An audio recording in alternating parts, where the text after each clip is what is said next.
The following is a GoPowercat.com production. It was a tricky season for West Virginia basketball fans. You know, they had to get rid of a coach in the offseason, didn't have the type of season that they wanted. However, new horizons, got a new basketball coach, so things are looking up. We're talking about that and some spring football today on the Big 12 Insiders. Welcome to the Big 12 Insiders, your Big 12 sports show, presented by Synergy Financial Partners. Now let's go to booming North Texas, home of Studio 73. Here's your host, Brien Hanley. All right, welcome back, everybody, to Big 12 Insiders. This is Brien Hanley with Mike Casazza. Mike, what is going on, my man? How's it going? I'm surprised you want to talk to me. What's going on in Morgantown? I have no idea. Maybe we can figure out something. Maybe we'll make some stuff up. Who knows? Yeah, we can make up a little bit. Yeah. So, obviously we should just start off with it.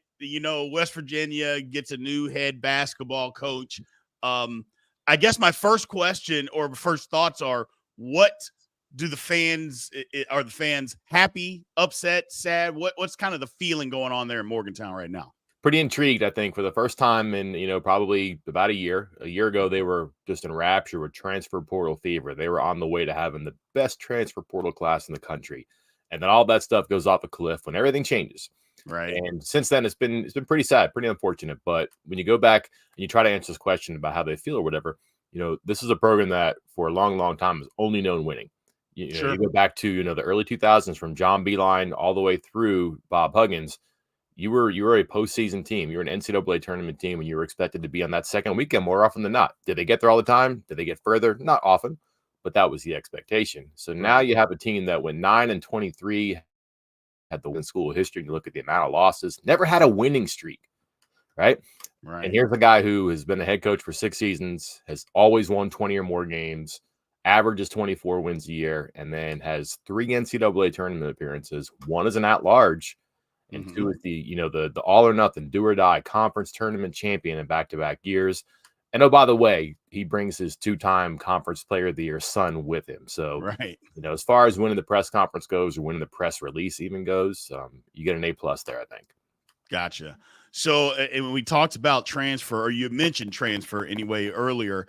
So with the roster the way that it is, are we expecting a ton of turnover? Usually when a coach leaves, there's always a ton of turnover. With having that big transfer class last year, are we expecting the same type of thing? Or are guys going to stick around? Are you going to get more people that are willing to stick around? Or has it even gotten enough time to be able to convey anything like that yet? Yeah, it hasn't gotten a lot of time. It's gotten enough time, I think. There's no way that you sit down with Darian DeVries and say, you know what, take the job. We'll get to the roster later. Right. There's no way he takes that job unless the AD says, let's talk about the roster. Correct. Ren Baker, the athletic director, has been around the program for the entire time that he's been here, watching basketball, trying to figure out what to make of this season in particular. I'm pretty sure he came to the table with some notes on the roster. And I'm pretty sure that Darian DeVries came to the interview with some notes on the roster too. And you put them together, there's going to be some overlap. So, they have I think they had 3 people who were definitely out of eligibility. And you're talking about they only had 12 scholarship players, but you're looking at like 10 new players on the team. That's a huge number, but that's the reality here because of the possible returning players. I think there's 7. I think they're talking maybe 1 or 2 will be back. And that's not a crazy number when you think about it, how it was this year. It's a big number when you step back and you think about how big a roster is and you're flipping that much over. You have so few returners, but I'm not necessarily sure continuity helps. Right. Come off a 9-23 season and some friction and some diversity or division, I should say, in the roster, in the locker room, things like that, that even the head coach cited in his his Instagram graphic going away. I thought that was pretty interesting too. I think it was Fran Fraschilla posted something on Twitter the other night, about players transferring. He said, let's be clear, this is players being fired, which is true. And that is like not just coaches coming in, but at the end of a season, scholarships are 1-year deals. They're not like 4-year deals. They're renewable. And sometimes the coach says, this isn't going to work anymore. We can replace you. But don't forget too, NIL is a part of this now too. And if the NIL collective says there's no way we're committing this money to this kid again, he's not going to have a spot, or he's going to have to come back for a discount, a much steeper decline than he was anticipating. So you could be making this much to come here and to come out of the transfer portal. If you don't get over that bar, guess what? That promise, that downside is lower on the back end, and you're not Right. maybe being fired, I guess, but you're not coming back with the same contract. And why would you stick around when you think that money's out there somewhere else? So there certainly is going to be some of that involved as well. Yeah. The thing for me, and like I said, I like what West Virginia, I love their history. And I think a lot of people, they overlook a little bit of West Virginia's history. Why? I'm not sure why. Especially in the Big 12 conference. I think because it sat by itself, for so long that people just, okay, yeah, West Virginia is kind of good. But when you do I don't even think, Mike, you have to do a deep dive. Just do a dive at all, and you can see the history. I think this is a very coveted job. I think it's one that a lot of people, I think basketball people around the country said, you know what, West Virginia is a good job. Is that kind of the sense that maybe you have? Because I think me as a basketball person, I think it's one of the better jobs in America that people just don't talk about. Yeah, it has nothing to apologize when it comes to facilities, for practice, for competition. There's going to be support when it comes from donors. The NIL apparatus was there, is not there right now, will be again soon if they start winning, which obviously that's the goal. Great fan support. And again, you can get in your car and drive, 7 hours and reach like 65% of the population of the country. That's pretty good for recruiting when you think about Yeah, it. it Like, is. just draw a circle around Morgantown. You're going to hit Metro New York City. You're going to hit the Nova area. You're going to hit, the Ohio, Pittsburgh, parts of the Carolinas. You can do a lot there. So now you can have 5 assistant coaches and, 3 can go off campus and recruit, but 5 are going to have connections. So Right. you could really throw a large net around the country. And I think, they can spend a little bit more than people probably imagine, but not as much as high-end programs. But West Virginia's always been a kind of do more with less kind of a place. They don't have less now. They're in the Big 12. They have great financial footing. Right. It's not the Big 10 of the SEC, but like how much you really need to spend on a basketball coach. Bob Huggins is making $4.15 million. And I think a lot of people thought, wow, they can just throw that money out. That's not how it works. You're not hiring Bob Huggins, who is an eventual Hall of Famer, Correct. who had great success at Kansas State and before that Cincinnati. Yep. And was an alma mater, right? He was from West Virginia. Like there's a certain profile there. It doesn't match. So you're not spending $4.15 million on the new coach. They get Darian DeVries for 2.8. The average value was $3 million a year. So you have a good coach that you can keep happy with those numbers. There's certainly room for him to succeed and to retain him with raises and extensions without going overboard. That's great. And you can also invest in the staff there too, which again, everything on the surface we talked about, that's great. What is going to distinguish a job like West Virginia is what it can do with the second and third level. And if you can fund and finance assistant coaches, support staff, travel, recruiting, so on and so forth, then the job becomes much more than a place with tradition and facilities and fans. Right. Infrastructure, like the guts and the bones and the organs and everything, that becomes more robust. And that's what can elevate and distinguish his job. And they're on track to at least make that possible. So with all of that being said, for me, just on, you look at places around the country and teams are able to rebound quickly, with the transfer portal, NIL, like you mentioned, teams are able to put something together and can become really competitive right off the bat. It doesn't have to take 5 or 6 years for that to happen. I'll be honest, Mike, I don't really look at West Virginia as this crazy rebuild job. I don't think that that's what this is. I just think it's more of, okay, we took our lumps. We had a bad situation. We got to turn it into something. But you know what? We're West Virginia. We can be good right now. Is that kind of the feeling around the program? Yeah, I think sometimes, you have a great restaurant and then maybe the chef retires or he goes off somewhere else, but you still have the kitchen and all the utensils and the recipes and whatever, but you go to the fridge, there's nothing in there. Right. So what do? Do you shut down the restaurant? No. Right. You get the new chef in, you say, hey, open that fridge, look at these recipes. What do you need? Let's go out and get it. And that's kind of where they're at right now. This is a great restaurant. It's had great chefs. The next chef can be great and make this restaurant awesome again, right? But who's on the menu? What are the ingredients? That's going to be the thing right now. And then that's where you kind of close your eyes and trust that your hire and his staff is the right person. They have a great start by bringing in Tucker DeVries. Again, 1, 2, maybe 3 players. To have a freshman that I'm not sure that he'll keep his NLI. We'll see. But they're going to have the potential to, be a welcoming program for probably a number of transfers or like late out high school seniors, guys who aren't committed or signed somewhere right now. What can the deal be there? There's going to be a number of players like that, maybe people who want out of their NLI at another school. Those are always interesting situations right now in the coaching carousel spins. Can NIL help? Probably too, but you offer the lure of being in the Big 12.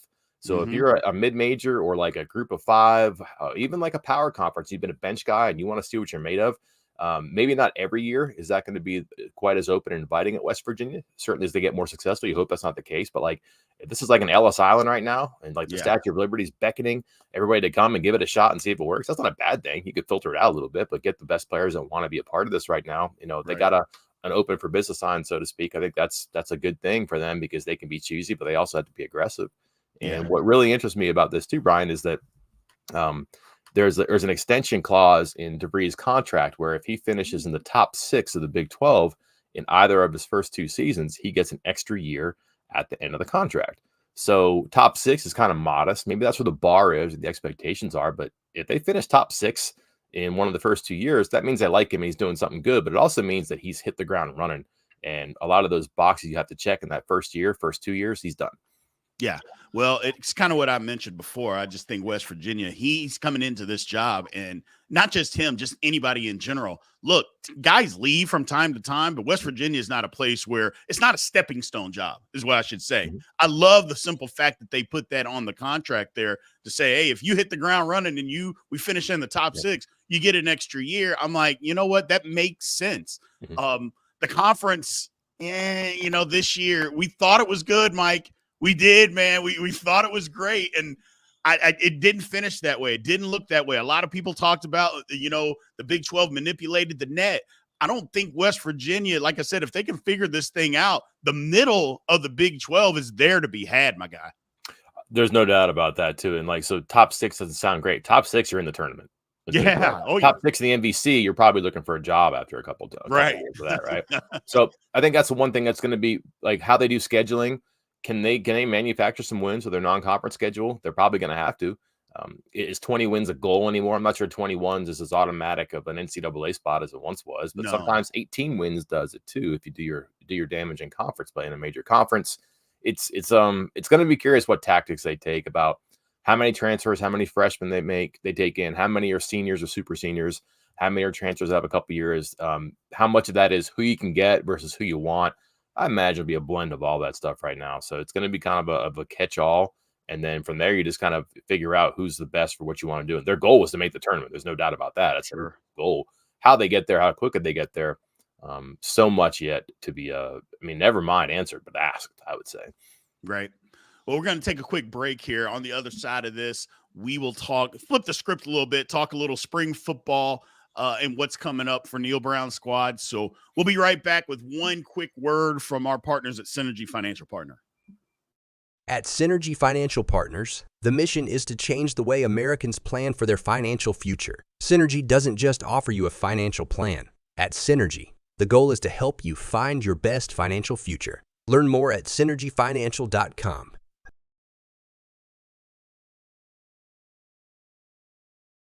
Welcome back to the show. Let's head back to the studio. All right, welcome back to Big 12 Insiders. Again, it's Brien Hanley here with Mike Casazza. So, Mike, spring football, it's here. Whether you're in it, you've already done it, which that's a little early to be finished. But whether you're finished or you're not, in the middle of spring football is right here for the taking. April 15th has become this crazy date for everybody around the country. That either you're going to get raided, you're going to raid somebody. It kind of seems to be this mythical date out there, Mike, where college coaches, I think all college coaches are kind of fearing it, but they're also starting to get on top of it because they've got to do their due diligence too. West Virginia, are they looking to get raided or do the exact opposite when this date hits? There's a little devil in the details here I want to explain to you. They started their spring practice. They're in the middle of their second week right now. Okay. So they had spring break before practice, which is cool, right? I mean, why let guys go to the beach, get all fat and happy and come back and pull hamstrings and have stitches in their sides and you're worthless for a week. So they come back from spring break and they have a week after that where they just get acclimated. You're like, what? Well, they just got back from vacations and some people are on missions, some people with their wives, their families, whatever. They come back, have a week to get back into the flow of the weight room and then start spring practice. Brien, their spring game isn't until like the end of April. It's the last Saturday in April now. So they have they have literally moved the goalpost on us here, right? Yes. Because now, like, there's 2 weeks of practice left when the portal opens. Right. Who in their right mind is leaving in the middle of spring football? So now you have this competition because they have so much, especially on defense. But like, there's going to be players who are thinking, do I stay? Do I go? If they don't like their situation at the end of the spring, they're 2 weeks behind everybody in the transfer portal. It doesn't make sense to go in or to come back and, you know what, fight it out in the summer, maybe in the fall, make some gains in the weight room. And then those training sessions in the summer, you can work with your coaches now. You can show them more. You can learn more. Doesn't make sense to go in and be behind the 8 ball because how many players are going to get scooped up in those first 2 weeks? A lot. Yeah. So they start the spring football later than normal. They back it up an extra week so they can acquiesce to being back on campus. And what they've done is they've kind of added shutters to their fortress here right now. It's going to be hard for people to get in and hard for people to get out just because the time is going to be so limited. So they will give fewer answers as to who was available, who lost a job, who's a number 3 as opposed to a number 2, who's a number 2 as opposed to number 1. That's not going to be available to the end of April to like the lurkers and the vultures. It's also not going to be available to players who are like, screw this, I'm out of here. They won't have the answers until 2 weeks and they're going to be so far behind. So the worries are natural. They're everywhere. It's no different at West Virginia.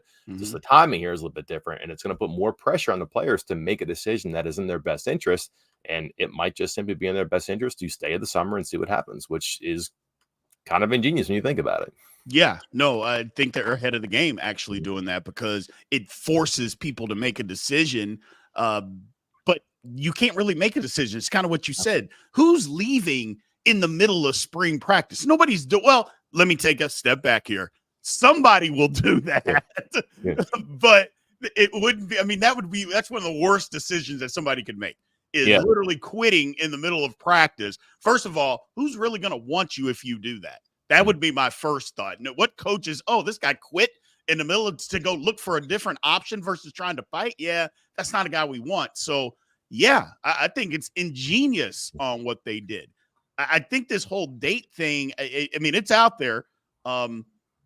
Is West Virginia, are they more of a, you know what, we're going to recruit and we're going to develop guys, or are they more of a program that like tries to dive into the portal and grab, I shouldn't say as many as they can, but a lot of guys to maybe change the fortunes here or there? Yeah, they're going to use the portal like backfill. They want to be a high school program and a recruit, retain, develop. And they had issues with that. Their NIL was about a year behind everybody, and it hurt them. They lost players because other teams were more prepared and more ambitious, and West Virginia was reactive as opposed to proactive.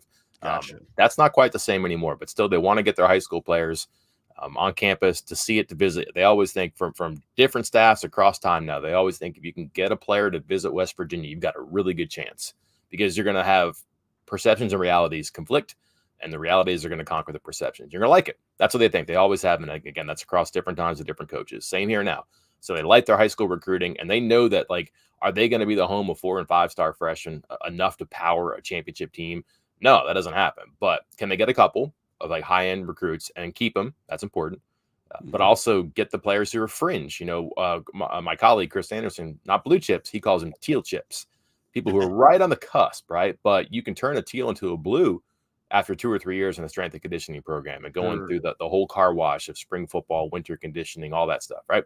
So they have some success stories like that, and they have some players that they've retained. And if they can keep that core of, I don't know, maybe like 60 of your scholarship count, that's a big number maybe, but something like that, that's great. And that's healthy. And then they'll go back in and they'll use probably what you would call like second cut transfers to do that. You know, FCS people, group of 5 people, Power 5 backups, or players who were injured and looking for a chance. You know, you'll see some of that kind of creativity there, and they're better at that now than they were before. Again, they were about a year behind, and they've made up a lot of ground, and maybe they're still catching up, but they've covered a lot of ground already. And I think they're pretty happy with the additions they've made, in particular last offseason, but just again this year of doing that.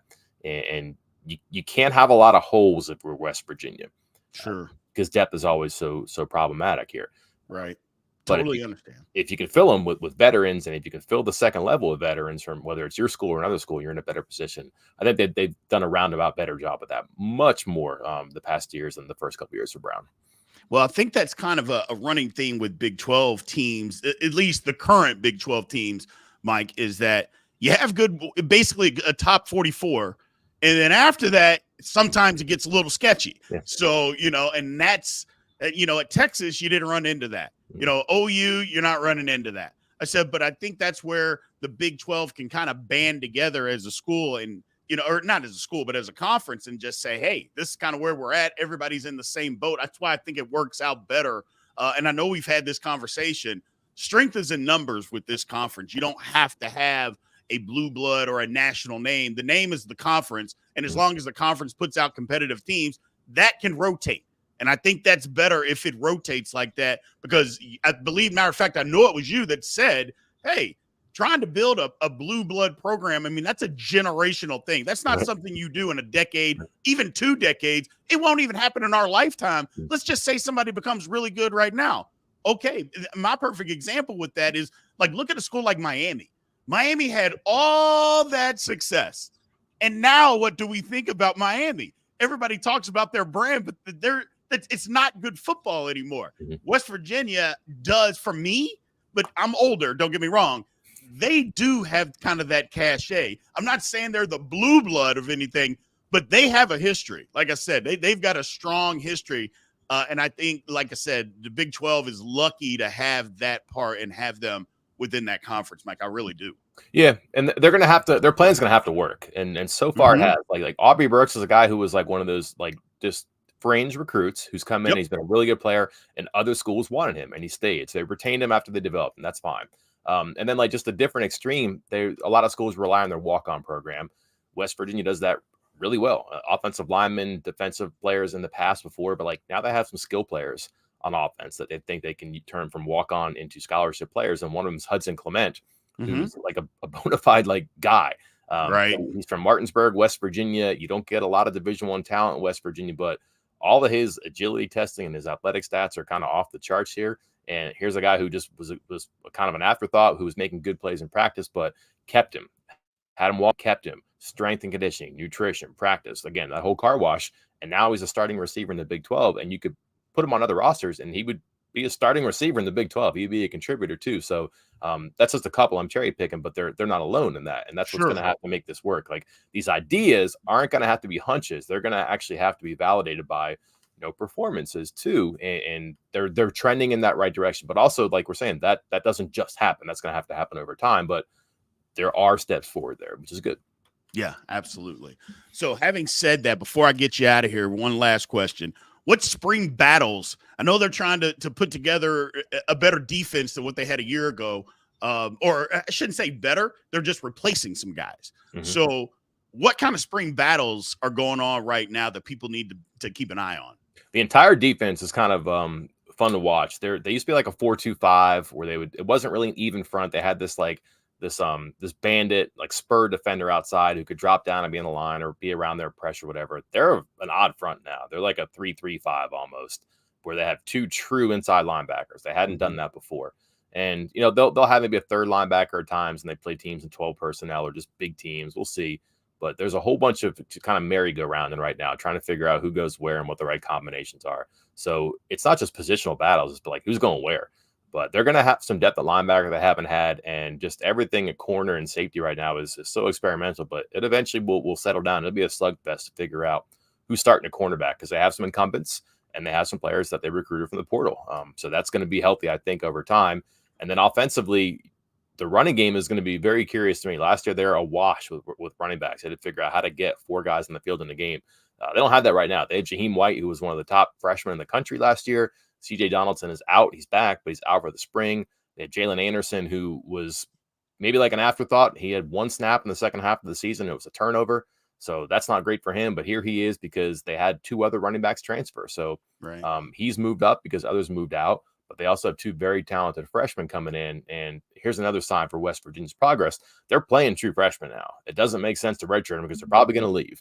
So they have some talent they can play, and these 2 running backs are going to be good. So who can make the most of the time where Donaldson is out and where White is less of a question mark because you know what he can do? Can it be Anderson right now who can do some things? Because if it's not him and it's not now, Donaldson's coming back, and one and maybe both those freshmen will play. And then maybe it's moving day for Anderson. We'll see. But that's going to be curious to me. And then the big one to watch, probably the offensive line. They lose one of the best players in the country in Zach Frazier, just because of what he did and what he meant as a center. He ranked in value and import as high as anybody in the country probably. And they lost their right tackle, Doug Nestor. So their offensive line had been the anchor of their team last year and why they were so successful running the ball and passing it. You lose 40% of that. They have a great left tackle in Wyatt Milan, but a new center, a new right tackle. Their left guard is out for the spring. He's an incumbent player. A lot of experimentation, trials and tribulations. I wouldn't say trials and error, but just trying to figure out who goes where, what's their best combination of five, how do they line up 1 through 8. That's an ongoing process in the spring. Gotcha. Well, if you can't tell, I'm a Steelers fan. And by the way, people, the Steelers need a center. I'm just throwing that out there. I'm just throwing it out there. Yep.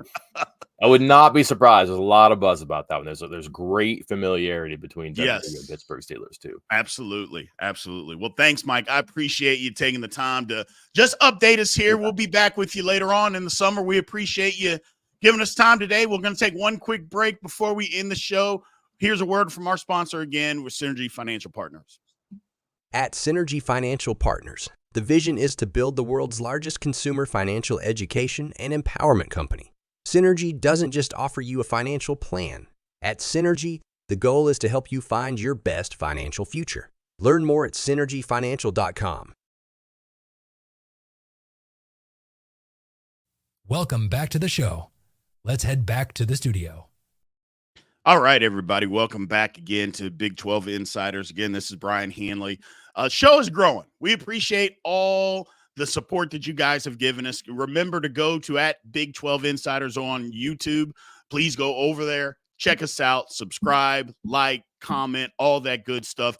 Also, in the comments, leave some show ideas. We're getting down to, and I'll just be blunt with you, it's springtime, not a ton going on athletic-wise. We're going to start diving into some of this stuff with the ACC, but we can't talk about that every day. So if you guys have some ideas and some show topics that you guys want to hear, let us know. We'll be more than happy to put together a good show and bring out to you guys. So like I said, we want this to be an interactive show from every aspect possible.